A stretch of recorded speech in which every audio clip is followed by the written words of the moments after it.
Welcome to Good Friday Blues, a worshipful expression of this day on which Jesus of Nazareth died.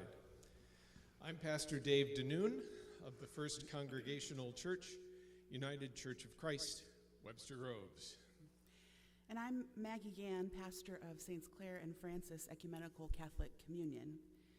This program is the culmination of months of effort by First Church's Ministry of Imagination, Creativity, and the Arts, also known as MICA. Funding for this program has been provided by the Parish Life Ministry of First Congregation by generous direct donations to MICA.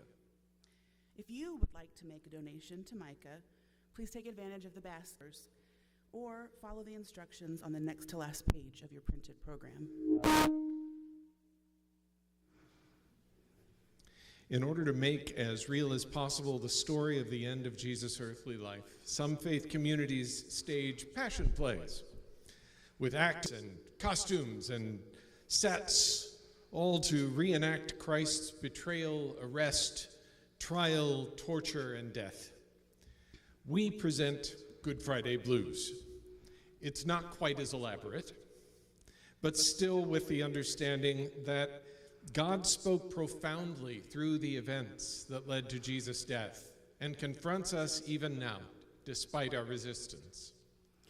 The set of Bible readings we use, which is called the Revised Common Lectionary, for this year offers a series of passages which depicted Jesus in conflict with a number of personalities: Herod Antipas, Pharisees and scribes, his own disciples, and even the devil. In each story, we witnessed the resistance Jesus met to the accomplishment of his earthly ministry. Tonight, in the shadow of the cross, we will revisit these passages which not only make clear the inevitability of the cross, but which demonstrate how such resistance, even today, results in similar suffering and death. Jesus met resistance, yet he persevered. To prepare ourselves for tonight's journey, we begin with Keith Jarrett's prayer, including lyrics by Cliff Airy. As the song progresses, after our vocalists finish each verse, we will speak the verse together. It's printed there in your bulletin.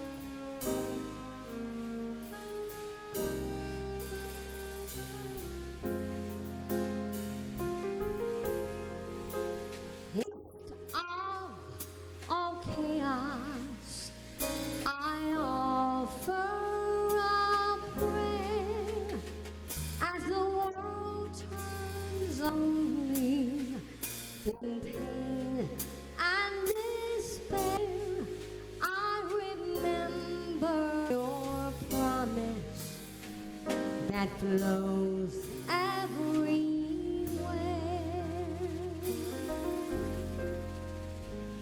Midst of all chaos, prayer.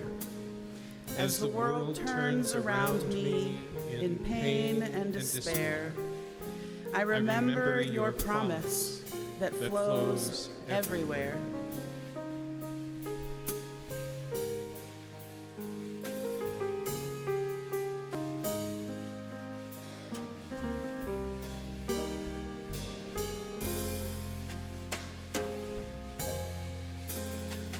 In the twilight and darkness, when day turns to night, in each moment of sadness, you offer me sight.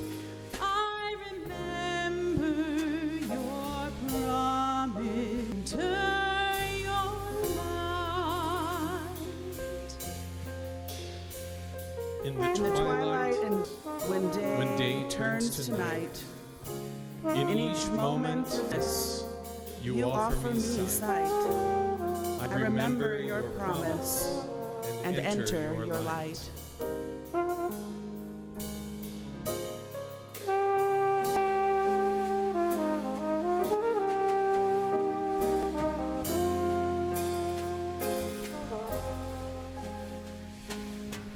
In the touch of another, I sense you are near, sharing moments blessed. There's nothing to fear. I remember your promise, and my way seems clear. In the In the touch of another, I sense you are near. Sharing moments of blessing, there's nothing to fear. I remember your promise, and my way seems clear.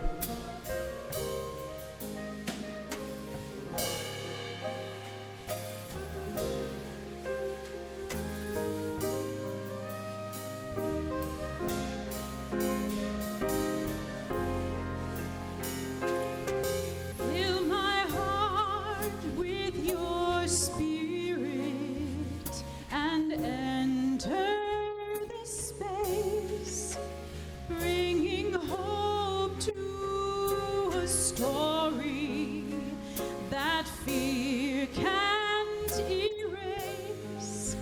Bless our journey together and grant me your grace. Fill my heart with your spirit and Enter this space, bringing hope that fear to can't grace. erase. Bless our journey Together, and grant me your grace.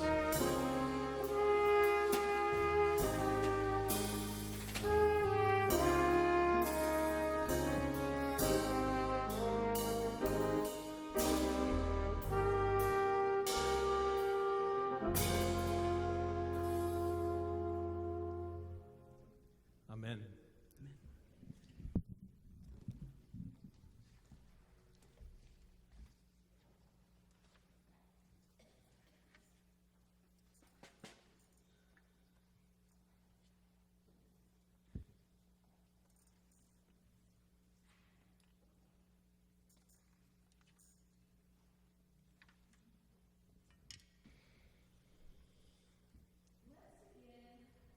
Felt. And it was about noon, but rather than the full light of day, the sun's light failed for 3 hours.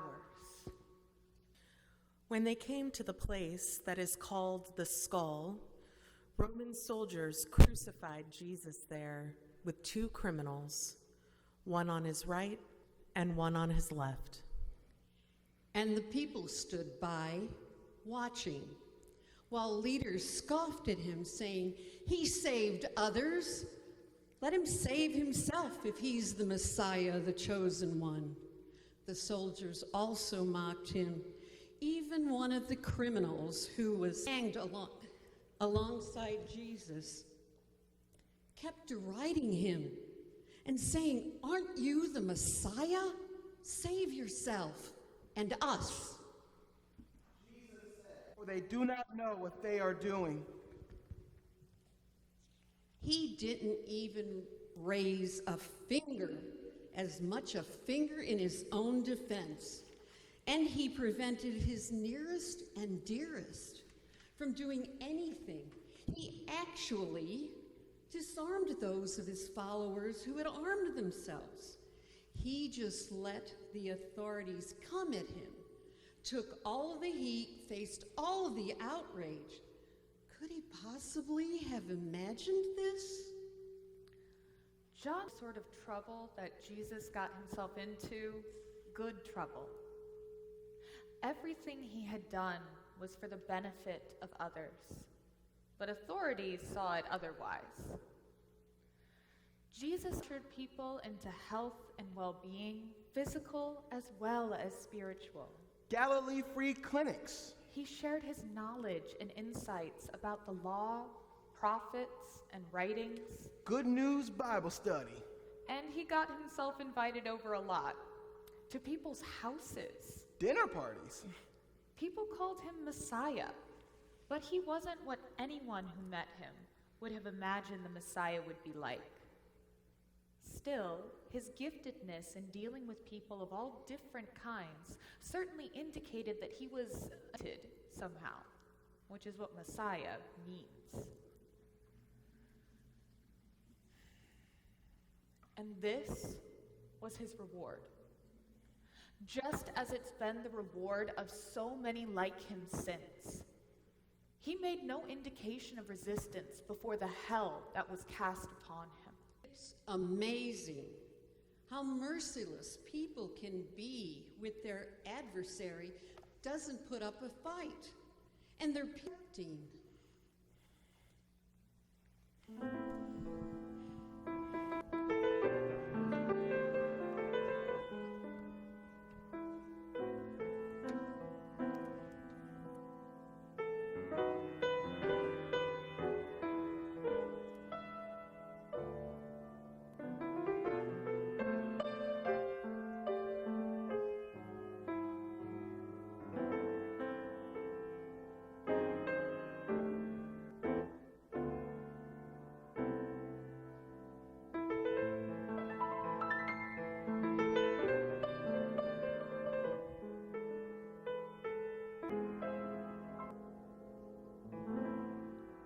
Southern trees bear a strange fruit, blood on the leaves and blood at the root. Black bodies swinging in the southern breeze. Strange fruit hangs from the poplar trees.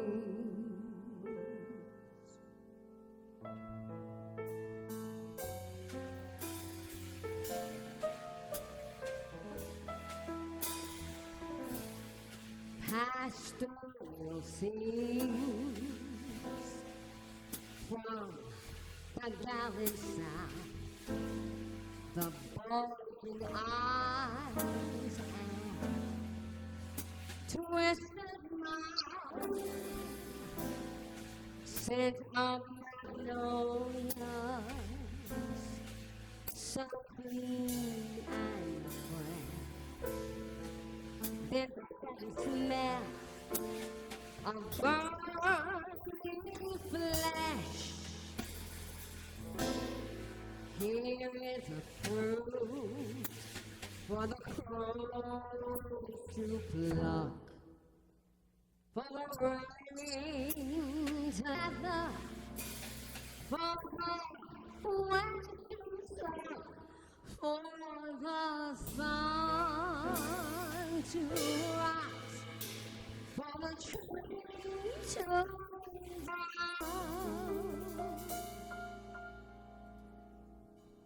very great and bigger.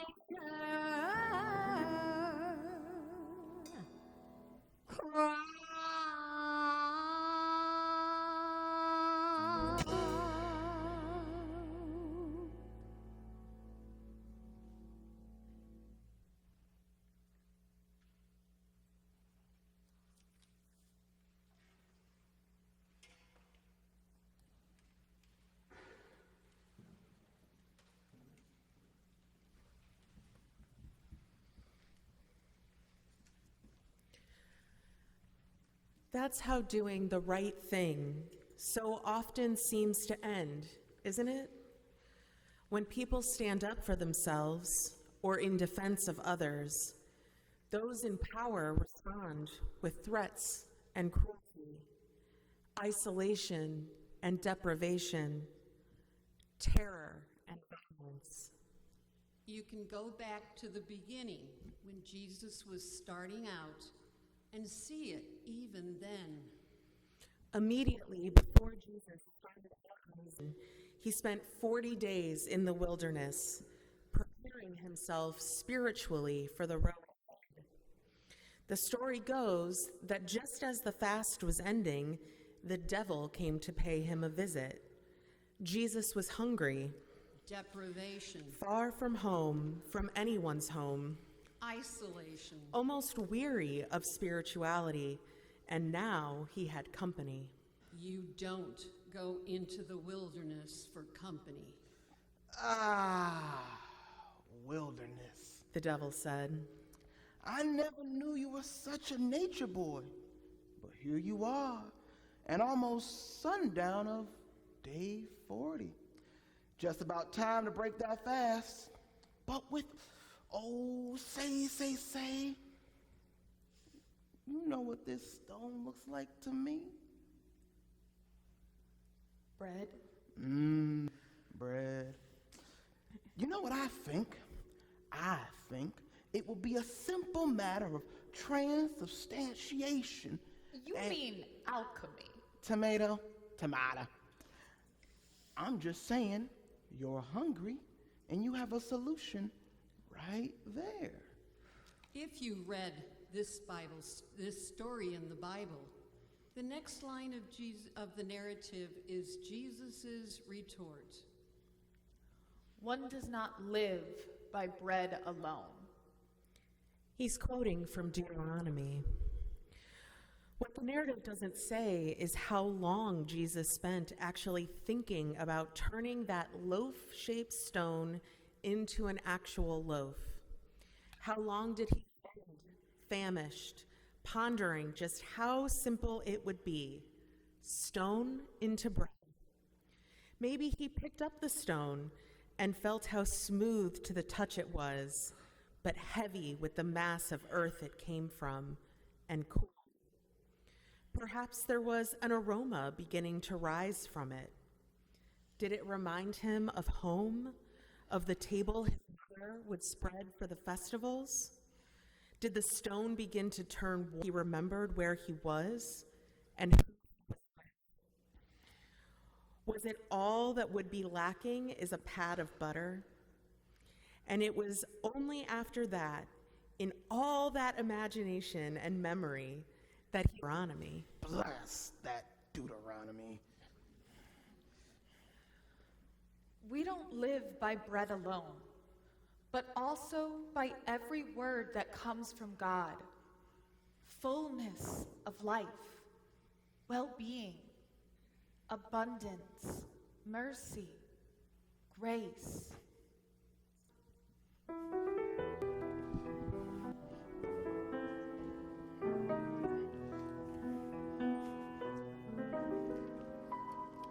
There was a boy, a very strange, enchanted boy. They say he wandered very far over land and sea. A little shy and sad of eye, but very wise was he. And then one day, one mountain he came my way, and as he spoke of many things, fools and kings, this he said to me: the greatest thing ever is just to love and be loved in return.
There was a boy, a very strange and enchanted boy. They say he wandered very far over land and sea. Too shy and sad of eye, but very wise. And then one night in my room, and as we spoke of many things, fools and kings, he said to me,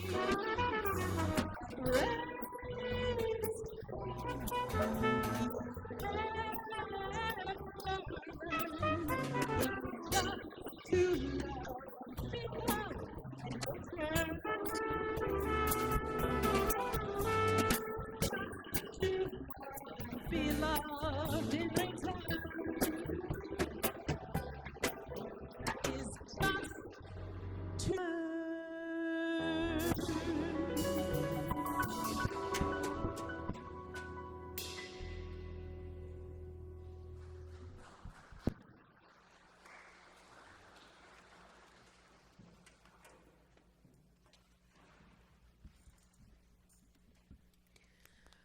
By sunset, this companion of Jesus's was beginning to feel familiar.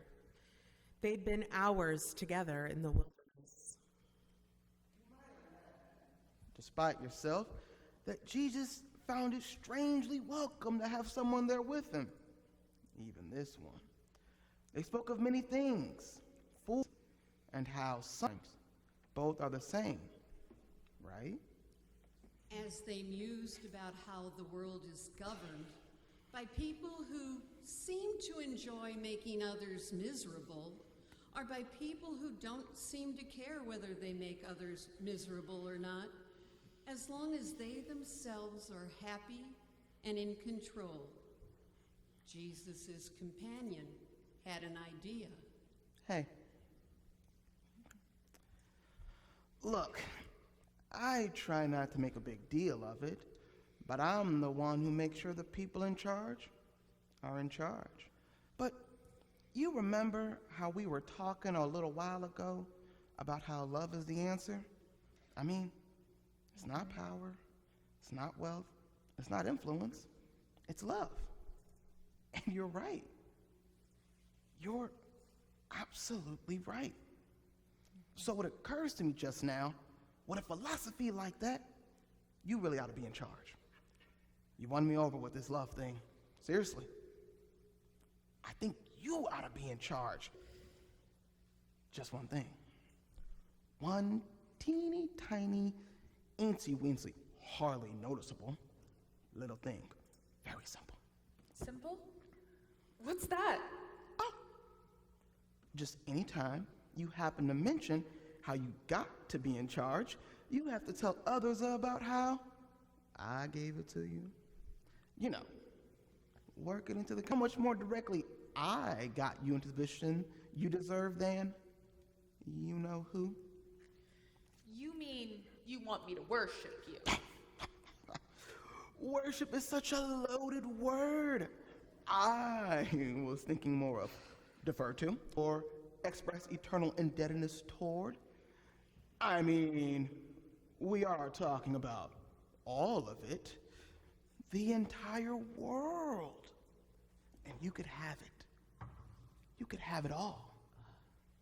And all of it. No threats or cruelty, isolation or deprivation, terror or violence for you or for anybody. Because love would have already won. It could be that simple. Just say I gave it to you. Jesus responded, I cannot lead with love and fail to worship the source of love. And again, he quoted Deuteronomy. You shall serve God and God only. You shall serve God and God only. No. You shall serve God and God No, only. no. Blast that Deuteronomy.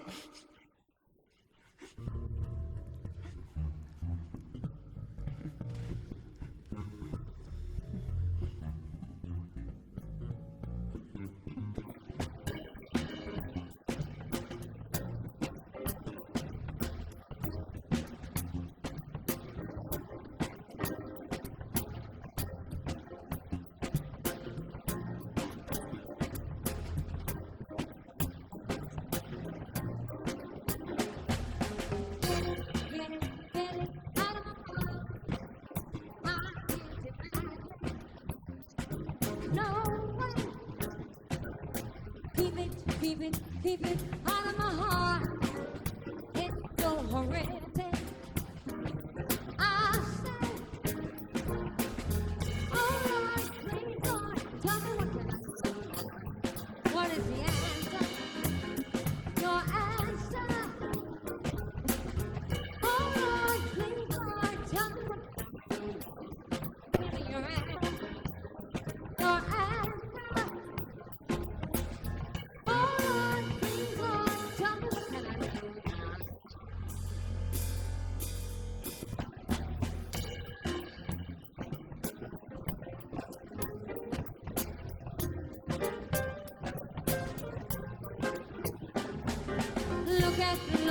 Look at the news.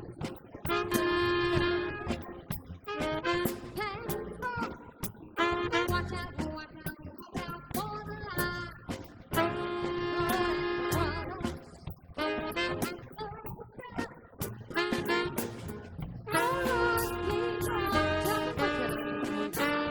What is the answer?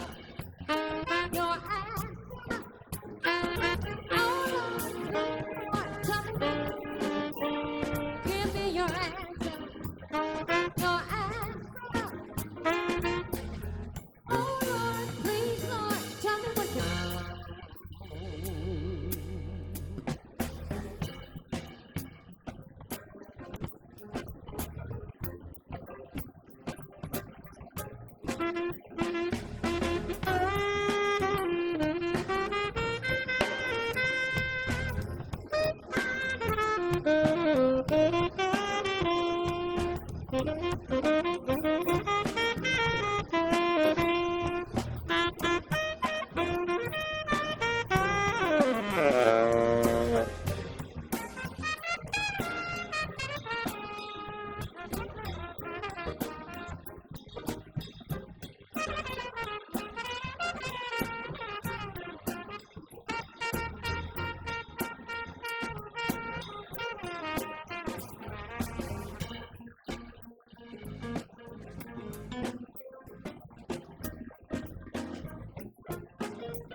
stop it, stop it, stop it, stop it right now.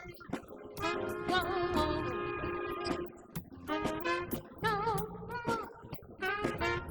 Help me, help me, show me the way. The action, I say. Oh Lord, give me an answer. Your answer.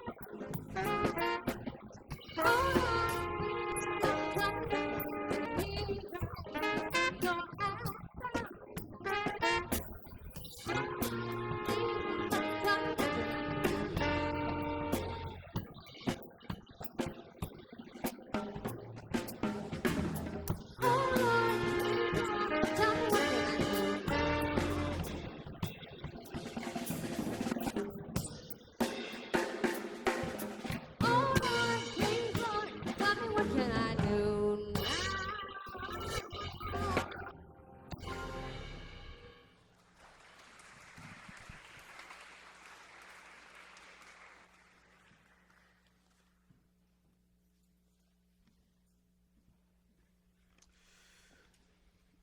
Can God create a rock bigger than which God can move?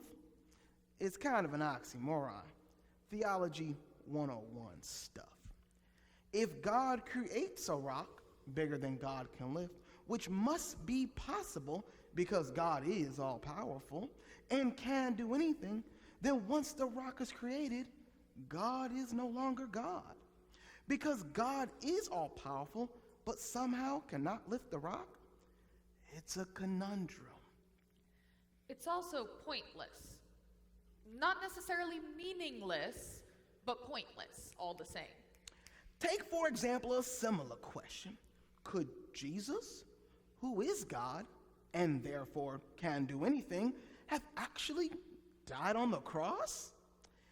Because if God is eternal, therefore God cannot die. But must be able to die. And all the more important that God be able to die there. Is the cross that rock bigger than?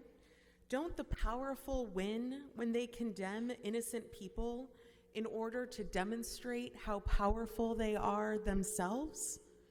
Don't they win when they hem someone in so that the only way out the victim can imagine is to die by their own hand? Now consider with us. The devil takes Jesus up to the temple tower and says, Go ahead and leap from here. God will catch you. The devil then quotes the 91st Psalm to assure Jesus that he will not be harmed. Angels will be commanded concerning you. to protect you. You won't so much as stub your toe.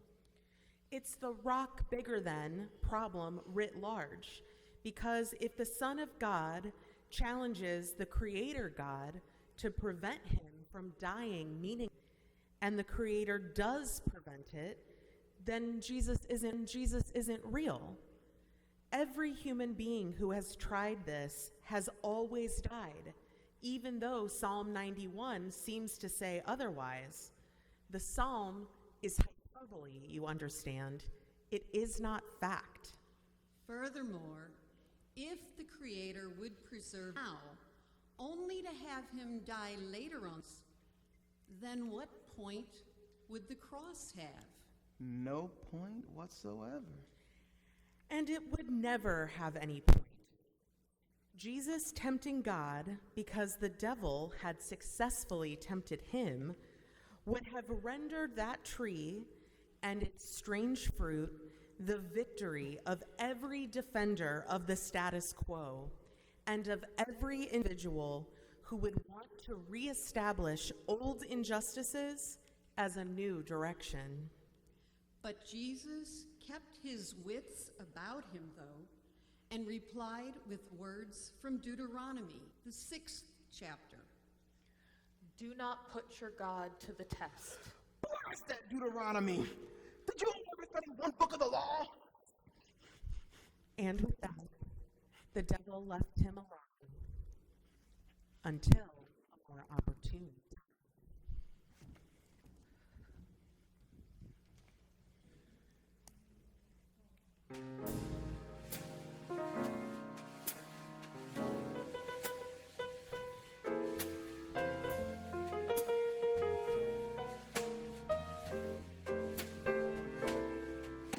I can't believe the things I'm seeing,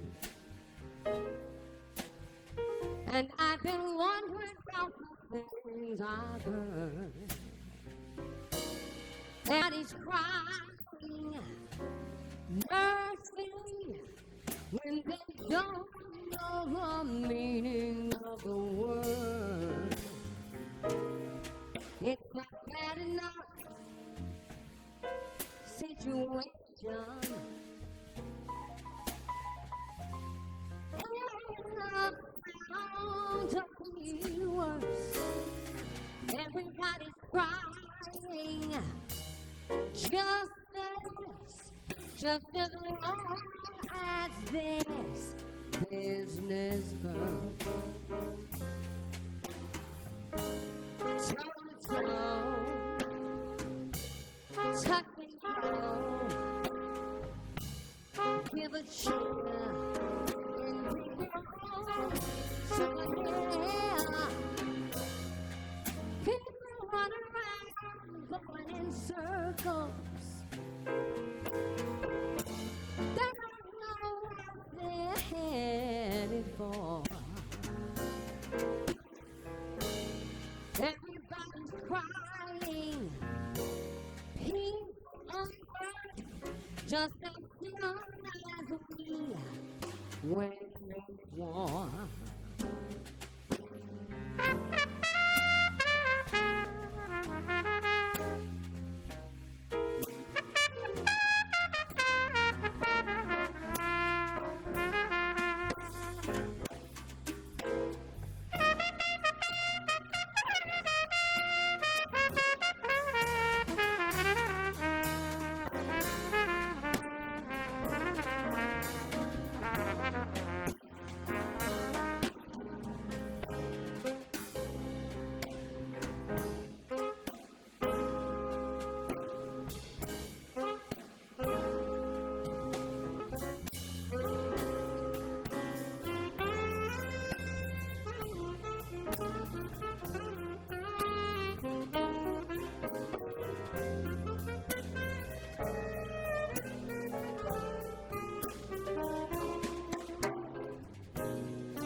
Hypocrite,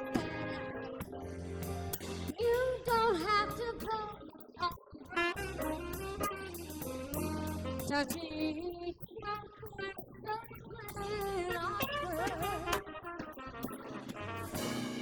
everybody's crying mercy when they don't know the meaning of the word.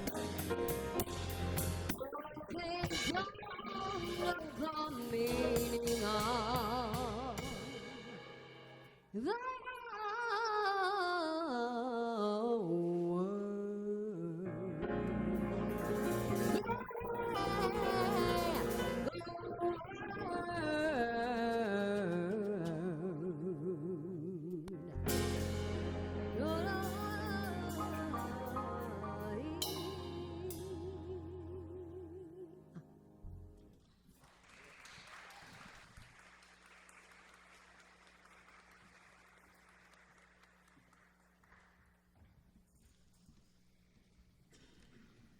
We jump ahead 3 years to the final pilgrimage Jesus made with the Galilee Free Clinic and Good News Bible Study on their way south to Jerusalem.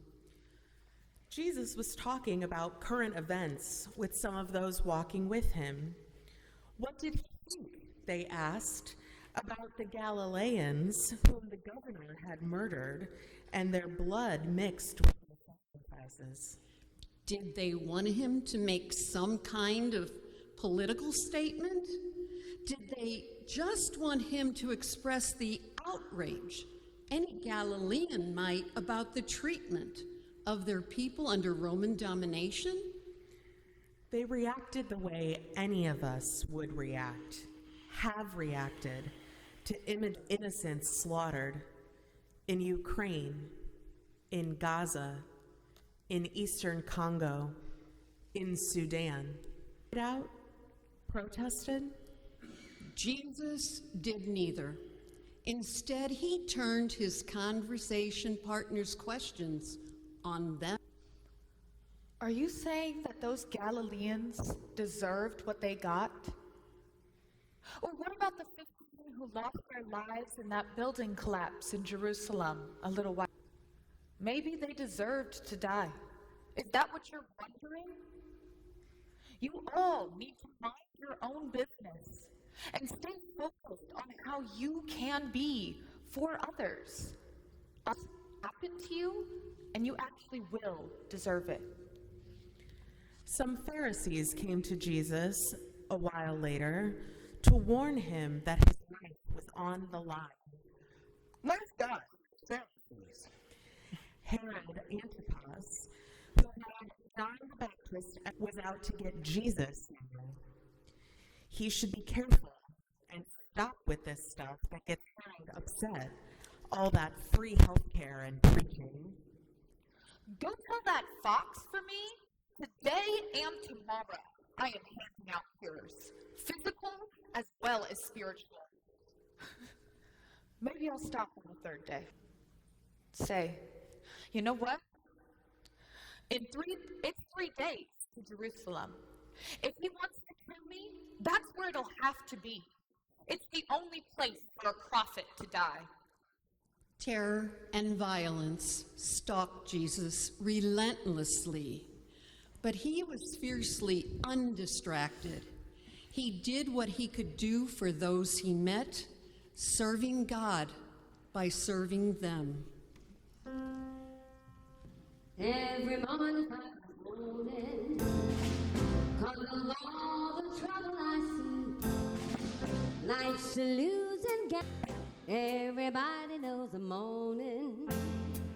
Every evening I am moaning. I'm alone and crying the blues.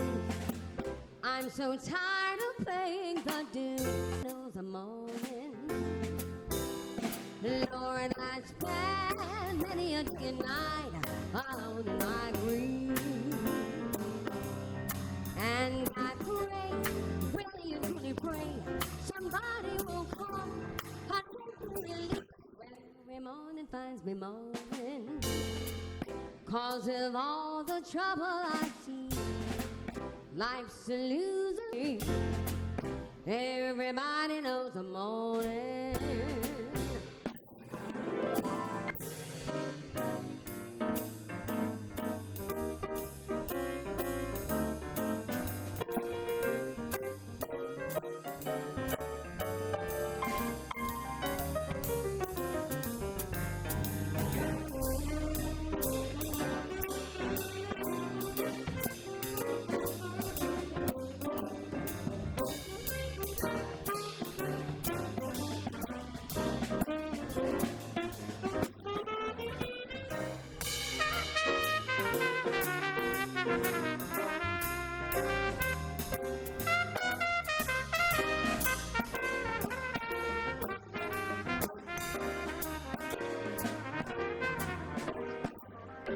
Everybody finds me moaning, 'cause of all the trouble I see.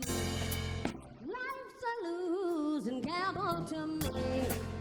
Everybody knows I'm moaning. Every evening I am moaning.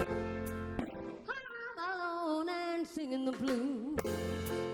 I'm so tired of paying these dues. Everybody knows. Lord, I swear, many a day and night, all my grief. I really used to pray, but now will come. Every morning I'm moaning, 'cause of all the trouble I see. Life's a losing gamble to me. Everybody knows I'm moaning. Every evening I am moaning. Everybody knows I'm moaning. Body knows I'm moaning.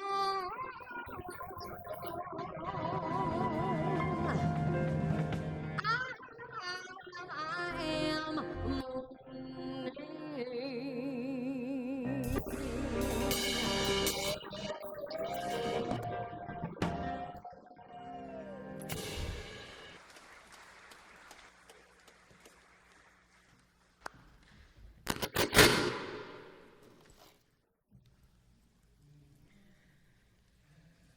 Further down the road to Jerusalem, nearly there, in fact, Jesus was approached again by Pharisees and scribes.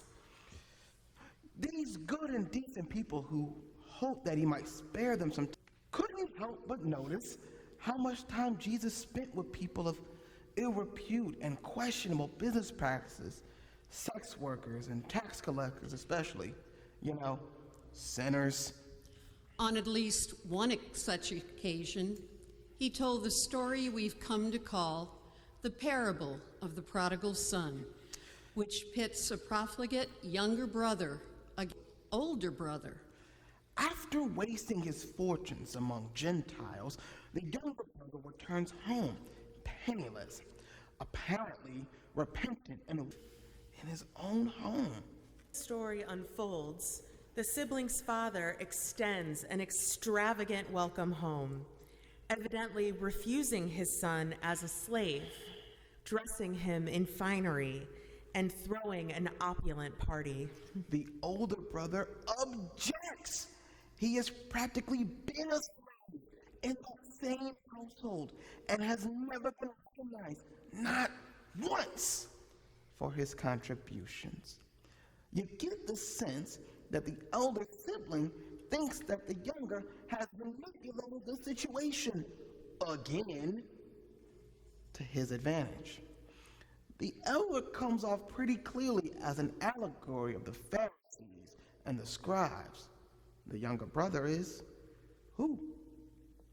Maybe Jesus is saying that they think he's out cavorting in a basket. Or maybe this isn't an allegory. Maybe Jesus is just describing about how people's motives are always suspicious, and what for some feels like a revival looks to the rest of us like a break from some pretty self-destructive behavior. Did the younger brother really reach his lowest limit and is now ready for rehab? Or is there further down for him to go? Well, there must be, because Daddy sure caught him this time.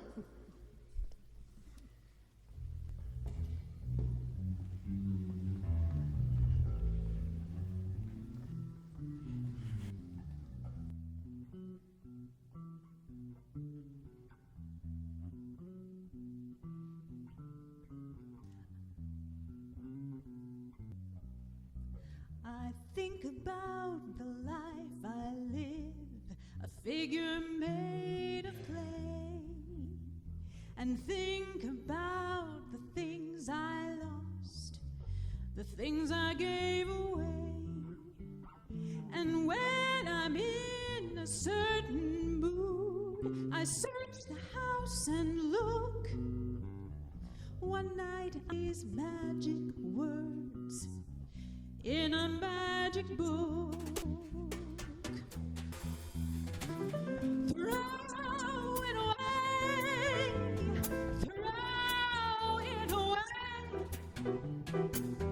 Give your love, live your life each and every day, and keep your hands wide open.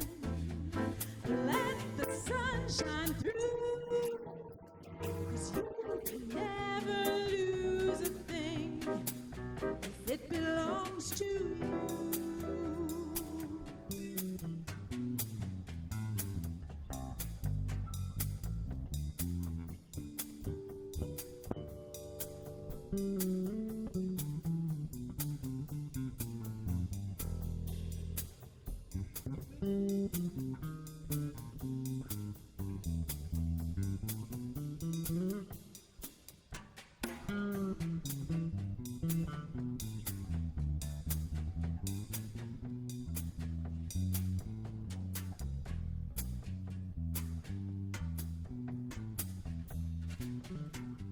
There's a natural obligation, what we hold and claim, possessing and belonging, acknowledging the name, and the hands unclenched, unopened, all the joy that they bring.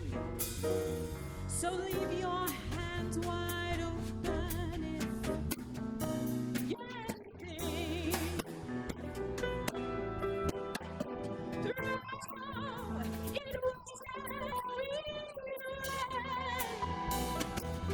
Live your life, live your life, each and every day. Keep your heart open and let the sun shine through. 'Cause you can never think it belongs to you. Never lose a thing if it belongs to you.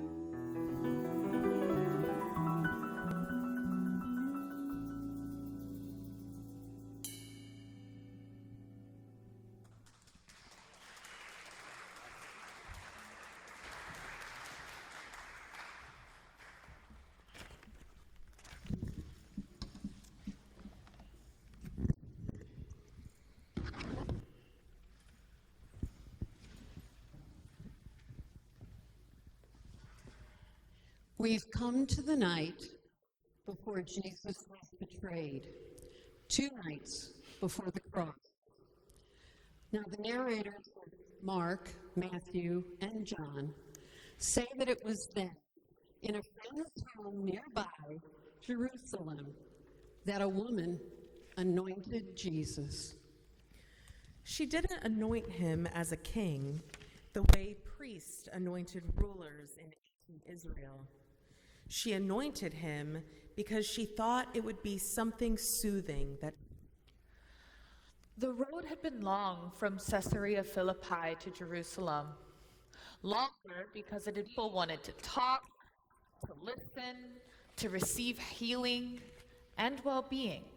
She broke open the flask.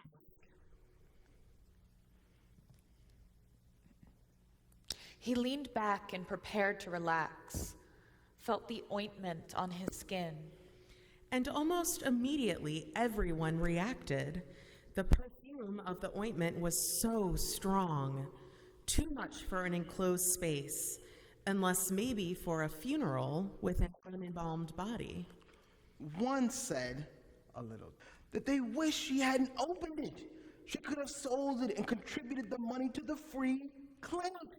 The whole group had a hearty laugh. Except for Jesus and the woman. Jesus seemed to be angry. He stood and he shouted at them. Leave her alone! He placed a hand ahead of the woman who was still kneeling. Now his voice softened. She has done a good thing to me. She has prepared my body ahead of time for my burial. Gasped when he said it. One snickered. Frankly, nobody was quite sure whether or not to take him seriously. Yes, what he just said sounded like a joke, but the gift giver looked horrified. Jesus sat back down. He told the group that they couldn't afford to be disrespecting each other. They mustn't be making fun of someone else's sincere efforts. Come a time, he told them, when he wouldn't be there, and they would be utterly dependent upon each other. What he said was, You will always have the poor with you, but you won't always have me. People who had started to leave the room because of the sickeningly sweet odor sat where they were and breathed deeply the moment together. They didn't know it, but the cross still loomed. The lynching tree was waiting, and the gloom of a failing sun stretched back over them all.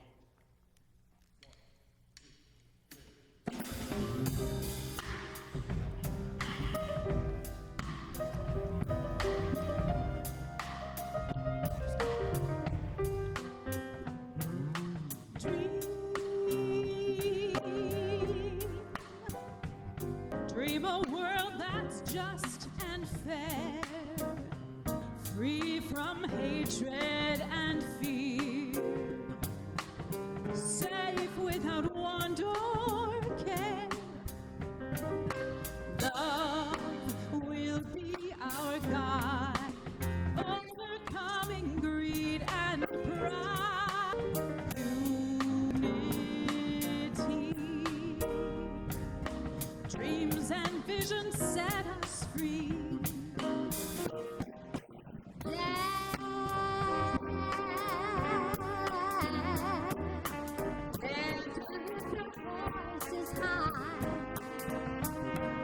Speaking the truth from your heart. Now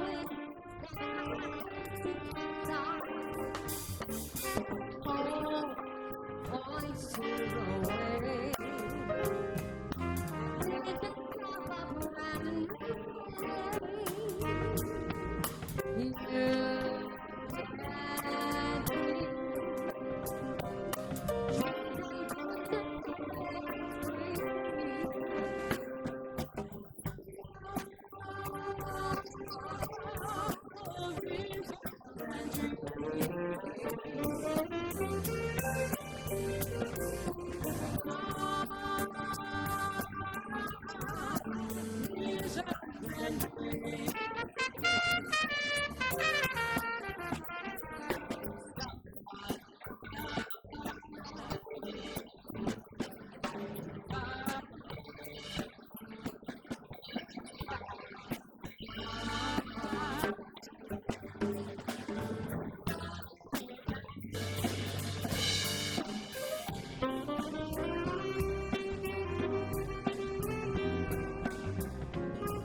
Visions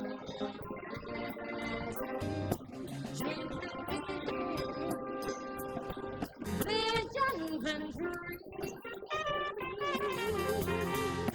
Visions and dreams.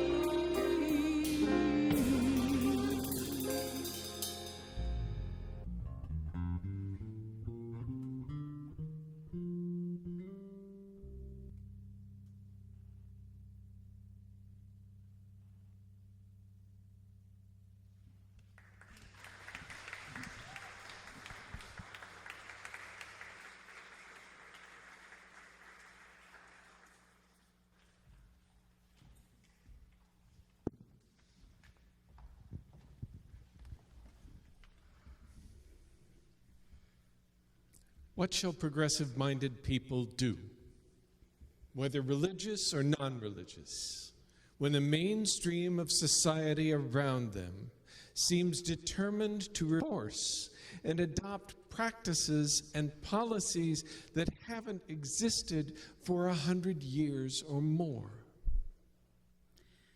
What do we do when threats and cruelty, isolation and deprivation, terror and violence threaten the most vulnerable? Do we turn on one another?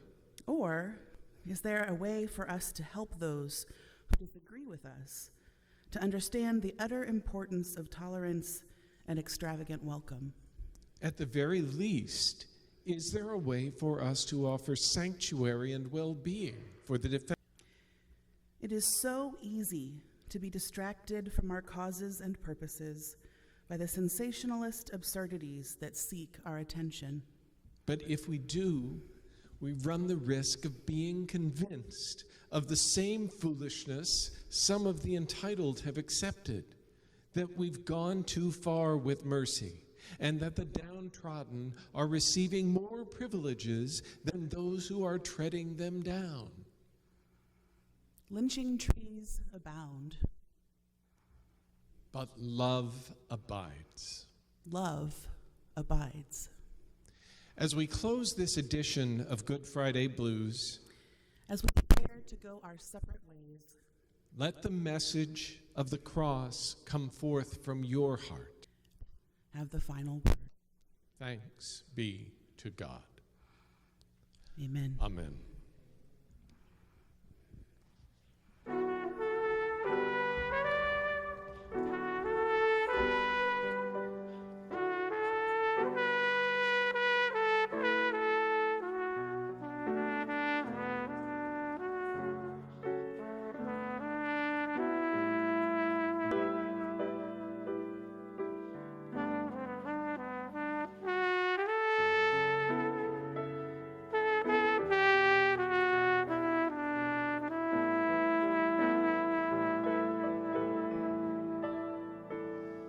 Come on, people, come on, children, come on, Darry River, gonna wash you up, gonna wash you down, gonna lay the devil down, gonna lay that devil down.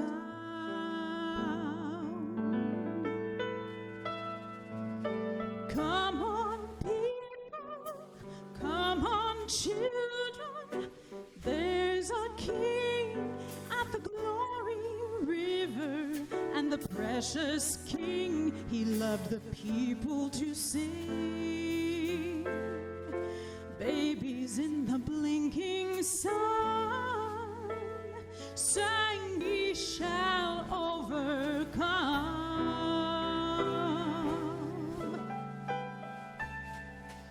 I got fury in my fury's gonna take me to the glory God.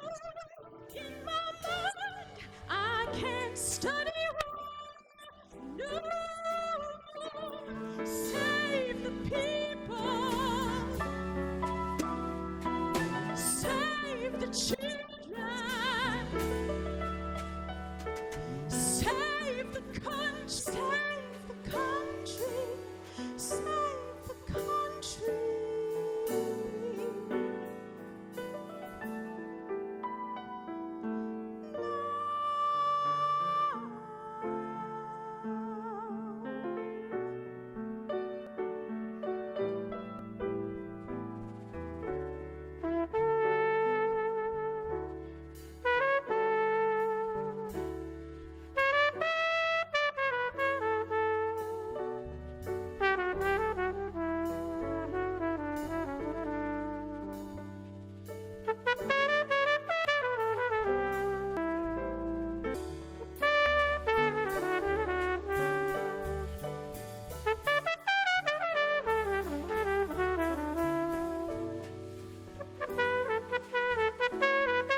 Sons and mothers, keep that dream of the two young brothers. Gonna take that dream and ride that dove. Dream with love. We can build the dream with love. I know we can build the dream with love. We can build that dream with love. Yes, I know that we can build that dream with love. We can build love. I know we can build that dream with love. Oh, we can build that dream with love. I know. And I've got fury in my soul. You're gonna take me to that glory goal. In my mind, I can't study.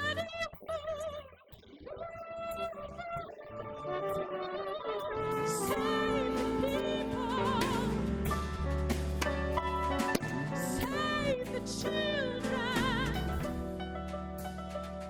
Save the country. Save the country. Save the country.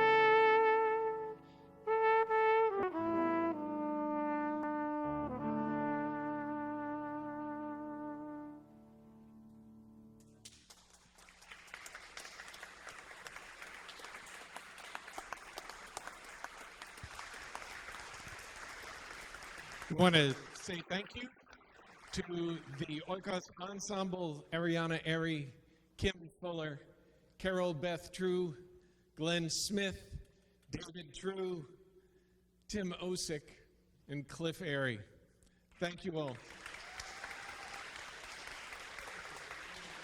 Thanks as well to our actors tonight, Ashley Meredith, Mallory Rush, Diane, stand up. Diane Deal, Nick Silver.